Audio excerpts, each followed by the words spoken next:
तर नमस्कार मंडळी, आपलं सहर्ष स्वागत आहे कोकण हिडन स्पॉट्स पार्ट 3 मध्ये. तर आज आपण आलेलो आहोत मल्लिकार्जुन मंदिरमध्ये. सावर्ड्यातून वाळ फाटाच्या आतमध्ये असलेलं हे शिरंबे हे गाव. ह्या शिरंबे गावात हे असं मल्लिकार्जुन मंदिर आहे. ते एक स्वयंभू आहे आणि पाण्यामध्ये अतिशय म्हणजे आजूबाजूला तर देवाच्या पाण्याच्या मध्ये देऊळ आहे. तर खूप सुंदर देऊळ आहे. तर चला या देवाला आपण एक्सप्लोअर करूया. तर आता या देवाचं मी वैशिष्ट्य सांगतो. हे बघू शकता, हे मल्लिकार्जुन मंदिर आहे. हे मल्लिकार्जुन मंदिर पूर्णपणे पाण्याच्या सानिध्यात आहे. बघू शकता, चारी बाजूने पाणी आहे या देवाच्या. तर बाहेरचा परिसर आता बघून झाला असेल. आता आपण जाऊया आतमध्ये, थेट मल्लिकार्जुन मंदिरमध्ये. तर या देवाच्या आजूबाजूस बघा किती पाणी आहे आणि हे 12ही महिने पाणी असतं. त्यात हे मंदिर आहे ते स्वयंभू आहे.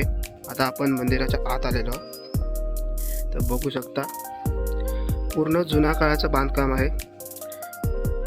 त्यात हे बघू शकता की नंदी जो आहे तो पण एकदम दगडाने कोरलेला आहे. गणपती आहे, गणपती पण एकदम कोरलेला आहे दगडांमध्ये. आणि थेट बघू शकता की शंकराची पिंडी हे 12ही महिने या पाण्यामध्ये असते. आतमध्ये प्रवेश नाही, पुजारी जातात फक्त. सो बघू शकता चारही बाजूने आता आपण आतमध्ये आहोत. तर पूर्णपणे जुनं बांधकाम आहे, एकदम कोरलेलं आहे. लाकडं पण बघू शकता खूप जुनी आहेत. पण इथल्या गावकऱ्यांचं एक मानलं पाहिजे की हे देऊळ त्यांनी खूप जपून ठेवलेलं आहे. त्यात सुधारणा पण केलेली आहे. पूर्ण बघू शकता हे दगड बिगड चिरे पूर्ण जुन्या काळाचे. चारी बाजू पाणी आहे. तर तुम्हाला बाहेरच्या परिसरात असलेले 2 मंदिर दाखवतो. तर ही अशी पायवाट आहे. इकडनं जाता जाता हे लागतं पहिलं मंदिर, ते म्हणजे वरदान देवी चंडिका देवी मंदिर आहे. सो बघू शकता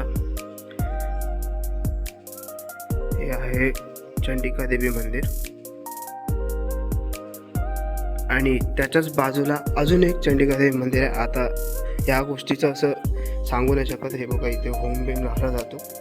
आणि हे पण अजून एक आहे चंडिका देवी मंदिर, बघू शकता. तर असं हे देऊळ आहे. खूप सुंदर परिसर आहे, एकदम मस्तपैकी बांधलेलं देऊळ आहे. एकदम जुन्या स्ट्रक्चर, म्हणजे एकदम गावाकडची आठवण आहे.